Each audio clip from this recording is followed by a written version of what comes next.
Bienvenue à toutes et à tous. Vous écoutez Rendez-vous, le podcast de Priméo Énergie pour explorer les grands défis de la transformation énergétique en compagnie de Cédric Christmann. Cédric, bonjour. Bonjour Claudia. Alors vous êtes le CEO de l'une des plus grandes entreprises suisses d'approvisionnement en énergie, dont le siège se trouve à Münchenstein, près de Bâle, en Suisse. Alors pourquoi j'insiste en Suisse sur le pays? Parce que pour une fois, eh bien, nous sommes à l'étranger, nous avons dépassé la frontière et nous sommes plus précisément à Montrouge, près de Paris, où nous sommes les hôtes de Sylvain Waserman. Bonjour Sylvain. Bonjour. Alors vous êtes le PDG de l'ADEME, l'agence de la transition écologique, qui met son expertise scientifique et stratégique à disposition de tous les acteurs concernés. Alors Cédric, vous avez fait spécialement le déplacement aujourd'hui pour discuter avec Sylvain des questions suivantes. Comment réussir la transition énergétique entre vision et pragmatisme? Quelles sont les conditions cadres nécessaires et comment la Suisse et la France peuvent-elles apprendre l'une de l'autre de leurs expériences respectives? De mon côté, je m'appelle Claudia Noira, je suis journaliste et je vous accompagne au fil de cet épisode. Alors Cédric, avant de plonger, j'allais dire, dans la discussion pure et dure, j'aimerais vous demander pourquoi, au fond, vous êtes motivé à enregistrer cet épisode-ci, mais les autres aussi, les suivants en français, puisque ce podcast n'existait jusqu'à présent qu'en allemand. Pourquoi avoir choisi précisément la comparaison entre la France et la Suisse ? Alors d'abord, pourquoi la langue française? Parce que le français est une langue de notre beau pays, la Suisse, à côté de l'italien et du romanche. Mais surtout parce que Priméo Énergie est présente en France depuis 1906, et ça de manière ininterrompue. Donc on a un lien très fort avec la France. Et 10% de nos coopérateurs, parce qu'on est une coopérative, sont français. Donc c'est un pays qui nous tient à cœur. Et on est présent évidemment dans tous nos métiers en France. Donc c'est pourquoi on est là aujourd'hui. Alors Sylvain, quand vous utilisez le terme de transition écologique, de transition énergétique, quelle est au fond la première réaction que vous constatez chez vos interlocuteurs? C'est plutôt de l'enthousiasme, de l'inquiétude ou alors carrément du négationnisme? On rentre dans le vif du sujet, Claudia. Merci beaucoup. D'abord, bienvenue et merci d'être là. Alors, vous savez, l'ADEME, c'est une agence de l'État, opérateur de la transition écologique. C'est important de le resituer. Donc, effectivement, quand on parle de transition, on dit plutôt transition écologique, ça englobe bien sûr, au premier chef, la transition énergétique, mais aussi beaucoup d'autres sujets, comme notamment la sobriété sur la matière, le recyclage de la matière et beaucoup d'autres thématiques. Aujourd'hui, la situation de la transition écologique en France, telle que je l'aperçois, est contrastée. Je suis en train de faire un tour de France du monde économique.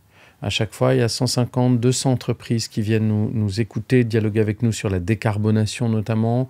Donc un fort engouement et des gens qui se disent la décarbonation, la transition énergétique en l'occurrence, ça se rapproche du cœur de stratégie de nos entreprises. Pourquoi ?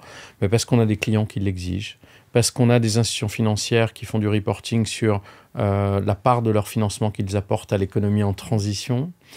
Parce que aussi les jeunes, il faut les attirer dans nos entreprises et qu'on a besoin de preuves concrètes de notre action. Et puis, pour une raison essentielle, j'ai eu la chance dans mon parcours d'avoir été directeur général d'une ETI, de l'énergie. Et je me souviens avoir présenté des matrices de risque à mes actionnaires. Et aujourd'hui, un directeur général qui utilise du gaz naturel ou qui a des processus carbonés et qui présente sa matrice de risque à ses actionnaires, en fait, il doit avoir un scénario de risque s'il ne fait rien. Pourquoi ? Parce que, bien sûr, personne ne connaît le prix du gaz et des énergies fossiles qui peut être beaucoup plus fluctuant, mais personne ne sait combien ça coûtera de produire une tonne de carbone dans 5 ans. Et donc, quand vous êtes directeur général d'une entreprise, vous voulez dérisquer votre business plan et donc faire ces choix-là. Donc, je pense que le monde économique a un temps d'avance, pas forcément sur l'idée que j'agis aujourd'hui pour le climat de 2050, mais sur j'agis aujourd'hui parce que c'est l'intérêt stratégique de mon entreprise de travailler sur cette transition. Pour le grand public, il y a d'autres enjeux, on aura l'occasion d'en reparler. Dérisquer le business plan, j'imagine que pour le fournisseur d'énergie qui est Priméo, ça vous parle, hein, Cédric? Oui, bien sûr. Peut-être qu'on peut situer un petit peu les chiffres entre la Suisse et la France. La France émet à peu près 644 millions de tonnes de CO2 par an. En Suisse, on est aux alentours de 41 tonnes. Mais si on mesure ça par tête de Français ou de Suisses, la France émet 2 fois plus de CO2 par tête que les Suisses. Et quand on compare en fait les efforts qui ont été faits depuis 1990, l'accord de Paris, en France, ça a baissé à peu près de 13 ou 14%. En Suisse, on est à 26%. Donc on a fait des efforts, mais ce n'est pas suffisant, on a encore un chemin énorme à faire. Et quand on regarde le mix énergétique, et ça je pense que c'est important en France, on se rend compte que sur les 1400 TWh que vous produisez en France, vous en consommez 2500. Donc, et ça, c'est l'avantage de la France. Ils produisent à peu près 56-60% de l'énergie qu'ils consomment. En Suisse, c'est 25%. Donc, ils ont un avantage concurrentiel avec nous. Eh bien, quand on regarde le mix, 40% de nucléaire. En Suisse, c'est pas pareil. 30% de pétrole. Bon, ça, c'est un problème peut-être. 14% de gaz quand même encore. Et le reste, 16%, c'est du renouvelable. Donc on vient très loin avec le renouvelable, mais il y a encore des efforts à faire. Et je pense que pour nous, en tous les cas, Primio Énergie, notre ambition, c'est d'être neutre en carbone en 2040. Pourquoi ? Pour une raison simple, on ne maîtrise pas le prix du CO2.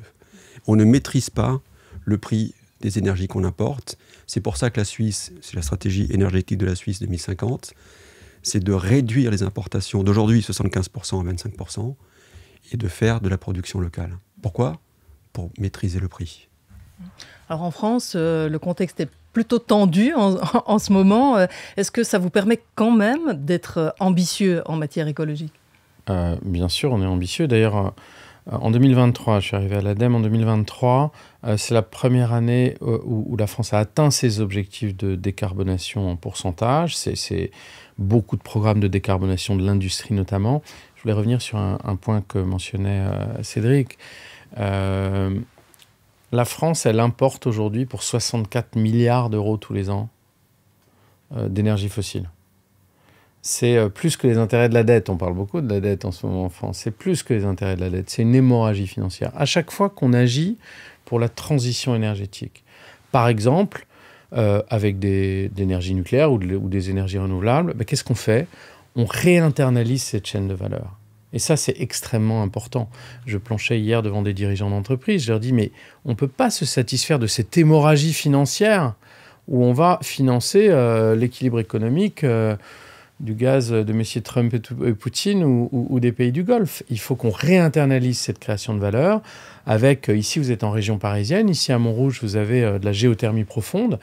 Quand vous faites de la géothermie profonde, d'abord c'est des puits qui durent 50, 60, 70 ans et c'est de l'énergie, de la création de valeur, d'ingénierie, une énergie à un prix marginal quasiment nul après. Donc réinternaliser cette chaîne de valeur, c'est un enjeu économique pour le pays.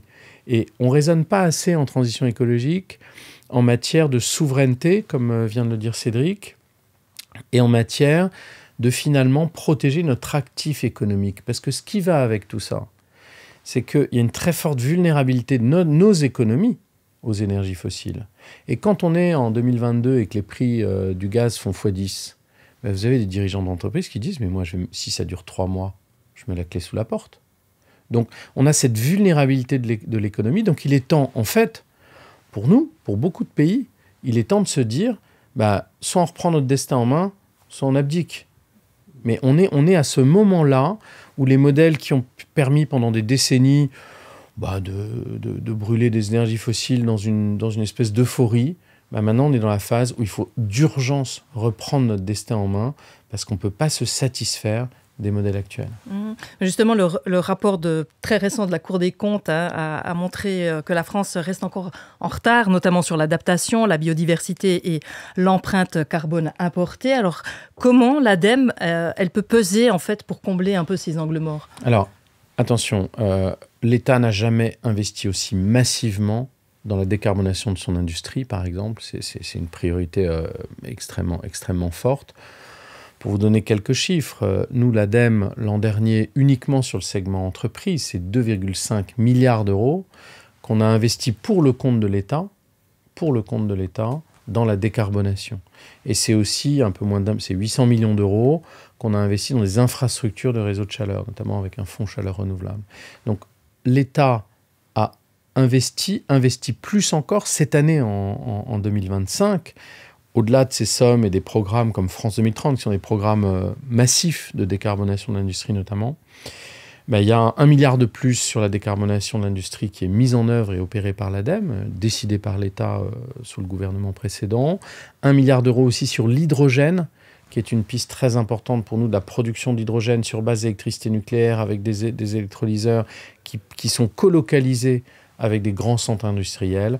C'est des actions massives. Donc, je ne voudrais pas donner l'impression que la France décroche. Non, la France, elle prend une trajectoire sur la transition écologique. Il n'empêche qu'il y a quand même un peu de retard en la matière. Bien sûr, il y a un retard par rapport aux trajectoires optimales, des objectifs ambitieux à 2030, 2036, 2035. Donc il ne faut pas nier que l'accélération est nécessaire, en particulier en France. Mais on ne se rend pas compte des volumétries en jeu. Je crois qu'il faut bien expliquer, quand on regarde l'accélération, si on se place par rapport à il y a 5 ans, l'accélération de la transition écologique dans le débat, des actions, du poids des énergies renouvelables, on est sur des modèles qui évoluent fortement. Et d'ailleurs, dans nos familles, dans nos cercles de notre vie quotidienne, on parle de plus en plus de transition, parfois avec des vrais débats compliqués, mais on en parle beaucoup, c'est au cœur des sujets, et ça interroge beaucoup nos modèles de société, et c'est pour ça qu'il y a une forte accélération sur ces thématiques de transition. On parle d'accélération, je rebondis Cédric, puisqu'en Suisse, on a un projet d'accélération des procédures, on a une initiative qui est Stop au Blackout. Est-ce que ces projets-là permettent d'accélérer véritablement la transition, ou au contraire, on en est encore comme en Suisse, où les choses avancent lentement mais sûrement ? Alors des fois, c'est plus lent en Suisse. C'est un pays qui essaye d'avoir un consensus autour de ce qu'il fait. Ça a aussi des avantages. C'est qu'on ne le fait pas contre la volonté des gens, contre la volonté des territoires. Et pour nous, c'est extrêmement important. On a 3 critères simples quand on investit. Est-ce que c'est dans notre stratégie ? Est-ce que c'est rentable ? Parce qu'une entreprise privée. Et 2, est-ce qu'on est bienvenu ? On ne fera jamais rien quand on n'est pas bienvenu. En Suisse, c'est extrêmement compliqué aujourd'hui de faire, par exemple, des éoliennes. On en a 50 d'éoliennes qui tournent en Suisse. Alors, on parle de montagne, mais il se trouve que les Autrichiens en ont 1400 ou 1500. Donc, on a beaucoup de mal à faire accepter ça. On se bat, nous, au quotidien, dans le canton de Bâle-Campagne, mais aussi dans le canton de Soleure, pour en ériger 3 ou 4. Ça fait 5-6 ans qu'on le fait. C'est compliqué. Beaucoup disent que la Suisse n'est pas un pays pour l'éolien. Alors, le territoire est beaucoup trop petit. Évidemment, pour ça. Il y a plus de vents laminaires sur la côte atlantique que chez nous, mais il y en a quand même. Et c'est important parce que ce que les gens ignorent ou ne savent pas, ou peut-être pas assez, c'est que quand on fait du solaire, et c'est une priorité en Suisse, on produit 60 à 70% de l'énergie en été. On a besoin de plus d'énergie en hiver. Or, il se trouve que l'éolien produit de l'énergie entre octobre et mars. Donc on a exactement l'inverse du solaire. On a 70% de l'énergie qui est produite dans les mois d'hiver. Et donc, c'est l'énergie qui est bienvenue. Et donc, c'est très, très complémentaire du solaire. Et ce mix énergétique que le Conseil fédéral veut, alors on espère en faire 300 ou 200 en Suisse, je ne sais pas si on va y arriver. En tous les cas, il faut qu'on y aille. Et la décision qui a été prise la semaine dernière par le Parlement pour essayer d'avoir effectivement plus d'hydraulique et avoir des projets qui aillent plus vite, c'est une bonne nouvelle pour nous. Quand on parle effectivement d'énergie renouvelable, de transition écologique, on pense beaucoup en fait à l'innovation. De quoi a-t-on besoin aujourd'hui pour pouvoir accélérer tout ça ? Quelles sont les technologies au fond qu'il faut soutenir ? Alors Sylvain Waserman, du côté de l'ADEME, quelles sont au fond les innovations les plus prometteuses que vous soutenez et que vous pouvez vraiment soutenir un maximum? Alors on opère aussi là aussi dans le cadre de grands programmes d'État, des programmes d'innovation, et on soutient certaines filières. Je vais prendre un exemple récent qui est l'éolien flottant. L'éolien flottant, il a l'avantage d'être loin des côtes, donc plus acceptable, d'être une énergie extrêmement puissante en réalité, avec des éoliennes qui sont de la taille de la Tour Eiffel ou plus. Mais c'est une filière qu'on accompagne depuis le tout début de son innovation. Donc vous voyez, l'éolien flottant, c'est très différent de l'éolien figé dans le sol, dans un paysage ou même proche d'une côte. Donc Et on le soutient, pour vous donner cette anecdote, mais elle est très parlante. Entre juste l'innovation et son passage à l'échelle, il y a des étapes qui sont compliquées. Et la puissance des modèles qu'on accompagne, c'est qu'on les accompagne depuis l'innovation. Quel type de flotteur, quel type de câble pour... il y a des sujets techniques extrêmement importants sur l'efficacité des solutions, mais aussi jusque après le passage à l'échelle industrielle, et aussi en ce moment, par exemple, l'aménagement des ports pour pouvoir accueillir des flotteurs d'éoliennes qui sont évidemment des volumes et des poids extrêmement significatifs. Donc on accompagne la filière de bout en bout. Et ça, je crois que c'est une des forces du modèle d'innovation. C'est pas que l'invention technologique en elle-même, c'est la façon dont on peut le passer à l'échelle sur une chaîne industrielle. Et je crois qu'aujourd'hui, en termes d'innovation, je prends cet exemple-là, il y en a beaucoup d'autres. J'étais ce matin dans une session avec le monde du stockage. Il y a beaucoup d'innovation aussi sur tout ce qui peut concerner une certaine forme de flexibilité, qui sont très importants pour les équilibres des réseaux, les équilibres des systèmes énergétiques. Donc, tous ces sujets d'innovation reprennent une importance forte, notamment avec les avancées de l'intelligence artificielle qui peuvent permettre de faire des micro-arbitrages optimisés et d'avoir un rôle actif dans l'optimisation des systèmes. Donc voilà, on a beaucoup de thématiques d'innovation. Je voudrais dire que l'ADEME n'est pas techno-solutionniste. Et ça veut dire quoi? Je m'explique, c'est vraiment important. C'est-à-dire qu'on ne considère pas qu'on peut rester les bras croisés en attendant la solution d'innovation idéale qui va résoudre tous les problèmes. Et en revanche, on aide beaucoup et on accompagne beaucoup et on stimule beaucoup l'innovation parce qu'on croit réellement que l'innovation technologique, quand elle est bien pensée de bout en bout, peut être déterminante dans la transition. Alors du côté de Priméo, où c'est que, Cédric, vous voyez la marge d'innovation? Dans quel secteur en particulier? Vous parliez tout à l'heure du photovoltaïque, mais j'imagine qu'il faudrait encore développer davantage, réfléchir en termes de stockage et peut-être aussi de sobriété. Oui, c'est vrai. Moi, le stockage, je pense qu'il y a deux pistes à explorer. Il y a un rapport de l'ADEME qui parle de l'énergie fatale disponible, qui est à peu près de 104. Peut-être pour nos auditeurs et auditrices. Donc, c'est l'énergie qui est produite par les industries et qui aujourd'hui est envoyée, je crois que c'est d'ailleurs un terme de Sylvain Waserman, envoyée aux oiseaux. C'est à peu près entre 104 ou 105 TWh. Donc, ça fait 6% de l'énergie produite ou 3% de l'énergie consommée. Donc, cette énergie, elle est gratuite. Et nous, on a des exemples très concrets qu'on fait avec nos partenaires d'Aster Énergie dans le port autonome de Strasbourg, où on utilise l'énergie produite, donc c'est de l'eau chaude, la vapeur, produite par les industriels, pour la mettre dans des réseaux de chaleur. Comment est-ce qu'on peut faire quand on a trop en été, parce qu'en fait en été on ne l'utilise pas, eh bien c'est de la stocker, par exemple, sur des grandes unités de stockage, pour avoir de l'eau chaude. Parce que passer de 0 à 30 ou 40 degrés, eh bien, c'est l'énergie qu'on peut utiliser en hiver pour passer de 30 à 60 degrés.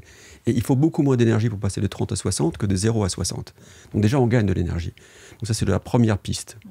Donc là, c'est la convergence, si vous voulez, de deux choses, qui sont les molécules d'eau et l'électricité. Donc ça, c'est la première idée. Et là, on a des potentiels en France et en Suisse là-dessus. Le deuxième, c'est de stocker l'énergie électrique. Et je pense que l'énergie électrique, c'est l'énergie du XXIe siècle. Comment on peut faire? Alors, sur quelques heures, c'est des batteries. Et aujourd'hui, Priméo Énergie veut investir dans des batteries. On a un plan de 250 MW. On est en train de construire une batterie aussi en France de 14 MW avec un partenaire qui s'appelle Entech. Mais on le fait en Suisse avec Swiss Life. Et on va mettre en route une batterie de 25 MW dans les jours qui viennent, à Cappel, dans le canton de Soleure. Alors, c'est une première, on va en faire d'autres. Mais ça, c'est quelques heures. C'est entre 2 et 3 heures. Et le grand défi, c'est le stockage saisonnier. Je parlais de l'eau, peut-être l'hydrogène. Donc c'est le Power to X et X to Power, parce qu'il faudra retransformer ce qu'on a transformé, l'énergie électrique, il faudra retransformer en hiver pour la réutiliser de manière intelligente, sans trop de dispersion entre-temps. Donc on verra. Et ça, c'est des modèles qui sont en devenir. Si je peux me permettre de rebondir, c'est très important ce que disait Cédric. On a une hiérarchie, un merit order, comme on dit, donc une hiérarchie des priorités dans les énergies renouvelables thermiques. Il faut savoir qu'en France, 40% de l'énergie, elle est thermique. Et donc, on a des actions, notamment avec un fonds chaleur renouvelable. La première des énergies, c'est effectivement la récupération d'énergie fatale. Pourquoi? Parce que finalement, quand on prend un pas de recul, c'est absurde d'investir des dizaines de millions d'euros pour créer de la chaleur, alors que juste à côté, une industrie va juste ne pas utiliser la chaleur qu'elle produit. Enfin, c'est un non-sens économique et même intellectuel pour la rationalisation des modèles. Donc c'est la priorité. Puis après, vous avez des technologies comme la géothermie, comme le solaire thermique, qui sont des technologies très intéressantes parce qu'elles ont des durées de vie longues et parce qu'elles ont des coûts marginaux nuls. Et puis des technologies de biomasse. La France est un pays très agricole notamment, donc la biomasse agricole, avec évidemment en essayant de préserver au maximum la ressource forestière, donc des biomasses de récupération de bois. Donc toute cette hiérarchie fait qu'en réalité, on est sur une transition qui est hiérarchisée, comme je le disais, mais qui correspond aux réalités des territoires. Et je crois que ça, c'est un point commun qui m'a toujours sauté aux yeux. On a eu l'occasion dans une autre vie de travailler avec Cédric. La transition écologique, c'est d'abord un attachement à son territoire. Et c'est très très vrai en Suisse, bien sûr. C'est très très vrai dans beaucoup de régions de France. Moi, je viens d'Alsace. Et cet attachement au territoire, pourquoi il est important? Parce que finalement, la transition, c'est de se dire quelle est la meilleure utilisation, la plus saine, la plus rationnelle des ressources naturelles, de la préservation de notre environnement, de l'attachement à notre territoire, et comment tout ça, on transforme ça en un enjeu économique avec de l'énergie totalement décarbonée, par exemple, pour nos entreprises. Donc cet équilibre-là, il faut des gens qui aiment leur territoire, parce que la transition écologique, elle est territoriale. Et ça, on va rebondir peut-être sur ce terme de territoire. Hein. Alors, les territoires pilotes se multiplient un peu partout, autant en France qu'en Suisse. Alors, lesquels voyez-vous vraiment émerger, soit d'un côté, soit de l'autre? Et puis surtout, quelles leçons on peut tirer de ces expériences plus locales pour les amener à l'échelon national? Alors, Cédric, peut-être d'abord? Nous, d'abord, l'Europe est un vieux continent. Est un vieux continent avec de vieilles usines qu'il va falloir décarboner si on veut garder les emplois. On ne peut pas faire du greenfield comme le font certains autres pays. Donc il va falloir qu'on le fasse, de manière déterminée. Et on est en train de le faire en réalité, puisque je citais le port autonome de Strasbourg, mais il y a d'autres exemples. Nous, par exemple, on découple la chaleur d'une centrale nucléaire à Gösgen et on la met dans les réseaux de chaleur. Il y a pas mal de centrales nucléaires en France. Pourquoi pas découpler la chaleur de ces centrales nucléaires qui est de la chaleur gratuite? Et ensuite, il y a des processus haute température. Nous, on s'intéresse par exemple à un certain nombre de processus. On est à Bâle, dans une région où il y a beaucoup de pharmacie et beaucoup de chimie. Et les processus haute température, qui sont de la chaleur ou de la vapeur saturée, il faut la produire de manière décarbonée. Aujourd'hui, c'est du gaz. Et comment faire sans le gaz naturel? Ça, c'est une vraie question. Il y a probablement peut-être dans l'avenir une solution électrique. Moi, je pense aux Small Modular Reactors. Ce sont des petites centrales nucléaires. Il y a beaucoup d'innovations en France dans ce domaine-là. Où je sens vraiment que les gens... il y a une dynamique qui est en train de se mettre en place. C'est-à-dire un très bel article à ce sujet-là dans les Échos. Donc, je pense que là-dessus, il faut qu'on regarde. Ça revient à utiliser la chaleur fatale, d'ailleurs, mieux l'employer. D'autant que la Suisse a réouvert la porte au nucléaire. Doucement. Oui, mais a quand même réouvert la porte, notamment avec son contre-projet à l'initiative Blackout. Toujours, alors, en termes de territoire émergent, de votre côté français? Mais en fait, ce qui m'a frappé en arrivant, j'ai commencé par un tour de France, c'est de voir la vitalité des territoires, l'innovation qu'on a dans les territoires. Et je me suis dit, et je partageais avec mes équipes, finalement, nous qui sommes en prise directe avec à peu près tout ce qui se passe comme projet de transition écologique en France, il faut qu'on développe notre rôle de ce que j'appelle l'essaimage. Alors, c'est quoi l'essaimage? C'est d'identifier ces bonnes pratiques. L'idée m'était apparue comme une évidence, notamment j'étais en Normandie, il y avait une laiterie, puis mon équipe m'expliquait la performance de cette PAC pompe à chaleur haute température qui réinjectait dans le processus. Et je me suis dit, mais il doit y avoir 250 laiteries en France qui pourraient faire la même chose. Donc vous voyez, cette idée de dire, on identifie une bonne pratique, une innovation, qu'elle soit technologique ou qu'elle soit simplement organisationnelle, on essaye de la modéliser, parce qu'il y a un travail, juste partager les bonnes pratiques, ça ne suffit pas, de cibler là où elle pourrait être efficace et d'accompagner son développement. On a créé le métier d'essaimeur et d'essaimeuse, qui est un magnifique métier en réalité, qui consiste à dire comment on essaye de généraliser massivement les solutions qui marchent. Donc je crois qu'il faut s'appuyer sur cette vitalité des territoires. C'est là où se fait l'innovation. Et puis j'ai échangé avec des parlementaires l'autre jour et je leur disais, bien sûr, les lois que vous votez à Paris sont très, très importantes. Enfin, ce qui va faire qu'un projet réussit ou pas, et Cédric l'évoquait tout à l'heure, ce qui va faire que des élus portent ce projet, que des acteurs économiques voient un équilibre financier et économique dans le projet, que les citoyens acceptent ce projet, tout ça, ça se passe, cette alchimie-là, elle se passe sur les territoires. Le succès ou l'échec, il est territorial. Moi, j'ai un bel exemple qu'on a d'ailleurs initié, je crois, avec Aster Énergie, qui est Haute-Marsheim, qui est un des plus gros consommateurs de gaz en France. C'est la plaque chimique d'Haute-Marsheim, avec Alsachimie et Butachimie. Et l'idée, c'est d'utiliser la chaleur qui est produite par ces usines pour l'acheminer jusqu'à l'usine Stellantis et ensuite jusqu'à Mulhouse. Et donc ça, c'est un bel exemple. D'ailleurs, ça réconcilie deux choses, à mon avis, qui sont pas toujours réconciliables en France. C'est l'industrie et le vivre. Et donc vivre ensemble. Et je pense que ça, c'est des exemples où les gens ont l'acceptation. Il faut bien comprendre ces territoires pour que ça marche. D'ailleurs, c'est aussi un projet de l'ADEME, d'ailleurs, qu'on a ensemble. Alors, je rebondis là-dessus parce qu'on arrive déjà gentiment au terme de cette discussion. Alors, on parlait de l'acceptation. Alors, comment, au fond, éviter que la transition, elle creuse les inégalités entre les ménages qui peuvent investir ou ceux qui ne le peuvent pas, Sylvain Waserman? Je voudrais répondre à votre question en précisant pourquoi je pense le sujet de la transition écologique percute en réalité, interroge le pacte social, la façon dont un individu vit en collectivité. Et je le détaille rapidement, mais c'est important pour répondre à votre premier point. Il y a 4 types de changements que moi j'identifie. Un changement qui relève de l'investissement. Je passe à la voiture électrique, je change ma chaudière à gaz. Tout ça, ça nécessite de l'investissement. Le levier d'action publique classique, c'est la subvention. Mais comment ça interroge le pacte social? Ça l'interroge parce qu'on se pose tout de suite la question de la solidarité et jusqu'où on doit l'arrêter. Jusqu'où est-il logique que mes impôts financent la rénovation thermique de logement de quelqu'un qui n'a pas les moyens de le faire? Jusqu'où est-il légitime que l'État intervienne pour décarboner l'entreprise? Mais évidemment, quand elle décarbone l'entreprise, elle protège mon emploi aussi. Donc, vous voyez, c'est le premier point. Deuxième type de changement, c'est plus sur l'habitude. Je trie bien mes déchets. Ça, c'est plus de l'ordre du civisme. Et là, on a beaucoup à apprendre aussi de la Suisse.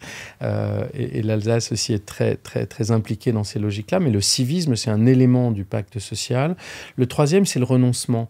On a compris qu'il y a certains modes de vie qu'il faut changer. J'adore voyager, mais j'ai compris que c'est pas raisonnable d'aller passer un week-end en avion au Maroc pour 2 jours. Donc, je vais pas faire comme ça. Donc, je renonce à quelque chose. Et là, on est plus sur le levier de l'engagement citoyen, de je prends conscience et je décide d'agir. Et là, l'engagement citoyen, évidemment, dans le pacte social, prend une place importante. Et le dernier, celui dont parlait Cédric, qui est aussi très, très, très, très important, c'est l'acceptabilité. Et elle joue dans les deux sens. C'est les zones, je ne sais pas si vous savez, il y a eu un débat en France sur les zones à faible émission, où on percute les libertés individuelles. Pourquoi n'aurais-je pas le droit, avec ma vieille voiture diesel qui pollue, d'aller au centre-ville? Et l'autre liberté que ça affronte, c'est pourquoi moi qui promène mon enfant dans sa poussette à hauteur de peur d'échappement quand je traverse la route, pourquoi il devrait se prendre les particules fines du diesel du gars qui est à côté? Donc vous voyez, ces interrogations d'acceptabilité dans les deux sens, ça percute aussi le pacte social. Et c'est pour ça que la transition écologique aujourd'hui, elle interroge. Et c'est normal qu'elle interroge. Et donc il y a un sain débat qui doit s'installer au quotidien parce que ça concerne la vie des gens, ça concerne notre place à chacun par rapport au collectif.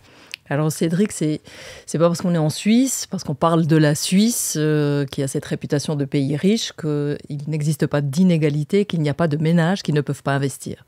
Non, c'est très juste. Et puis je pense qu'on a un défi qui est triple. Il faut que l'énergie elle soit disponible. En 2021-2022, on s'est tous rendu compte qu'elle n'était pas forcément toujours disponible. Il faut qu'elle soit accessible ou payable par tout le monde. Il faut qu'elle soit décarbonée. Et le deuxième élément que je viens de nommer, il est aussi un sujet pour la Suisse. Parce que ce n'est pas uniquement accessible pour les gens, mais c'est accessible pour l'industrie. Et on sait que l'industrie chimique, par exemple, disait qu'un prix d'électricité au-delà de 48 € du mégawattheure, ça serait compliqué. Ou 58 € du mégawattheure, me semble-t-il. Donc il faut qu'on puisse entendre ça. Et donc notre défi à nous, c'est d'avoir une énergie qui soit plus abordable. N'empêche que, et je reviendrai là-dessus parce que je voudrais parler de la transition énergétique. Non, moi, c'est un mot, transition énergétique, je trouve qu'il est un peu trop contemplatif. Ça me fait penser à Lost in Translation, qui est un film que j'aime beaucoup. Les Allemands parlent de Energiewende, qui est un tournant au virage. J'aime pas trop ça parce qu'il faut pouvoir sortir du virage. Et nous, on parle chez Premio Énergie de transformation énergétique. Et on se pense en acteur de la transformation énergétique. Et quand on est acteur, on a envie de faire des choses. On prend des pelles, on prend les pelles et puis on met les mains dans le cambouis pour décarboner ce qui est devant nous. Et c'est un moment qui est extraordinaire. Ça n'a pas existé il y a 50 ans, ça n'existera plus dans 50 ans. C'est maintenant qu'il faut le faire. Il faut qu'on le fasse ensemble, avec l'industrie, avec les gens et avec les acteurs du territoire. Et donc, nous, ce qu'on fait, c'est des exemples très concrets et que tout le monde peut faire. Et donc, on n'a pas encore toutes les solutions, mais on cherche. Et on va y arriver, ça, j'en suis sûr. Alors, pour conclure, Sylvain Waserman, petit exercice en 1 minute. Attention, si vous pouviez changer une chose dès demain dans le cadre légal ou institutionnel, ça serait quoi ? Oh, c'est une question difficile en 1 minute. Alors d'abord, nous, on ne décide pas des lois, bien sûr, c'est le législateur, c'est le ministère. Allez, on rêve. Mais bon, si on avait une baguette magique, qu'est-ce qu'on ferait ? Moi, je pense que la clé, je le disais tout à l'heure, et je le pense vraiment, c'est l'articulation avec les territoires. Et on a encore trop d'enjeux sur les délais. Vous avez votre réflexion sur l'accélération. On a eu une loi d'accélération, elle ne va pas assez loin. On doit trouver des sujets d'intérêt général qui permettent d'avoir des procédures fast-track, donc des procédures rapides, au nom de l'intérêt général. Et ça, on a parfois tendance en France, pour défendre le droit de chacun, d'avoir des processus assez séquentiels, du droit de la défense logique, du droit d'opposition logique. Donc si j'avais une baguette magique, on mettrait plus d'énergie sur l'amont pour obtenir des consensus. Et là, je crois qu'on a beaucoup à apprendre du modèle suisse. Et une fois que le consensus est pris, de pouvoir aller beaucoup plus vite. Sylvain Waserman, merci beaucoup de nous avoir éclairé sur ce sujet de la transition énergétique. Cédric, merci d'avoir aussi donné vos inputs et merci à vous, auditrices et auditeurs, de nous avoir suivis. Cet épisode est disponible sur toutes les plateformes où vous trouvez des podcasts. Alors abonnez-vous dès maintenant et n'oubliez pas que cet épisode est non seulement à écouter mais également à voir sur YouTube, sur le canal de Primeo Énergie. Et pour en savoir davantage encore, rendez-vous sur www.primeo-energie.ch/podcast où toutes les informations utiles sont regroupées. Quant à moi, je vous dis à bientôt.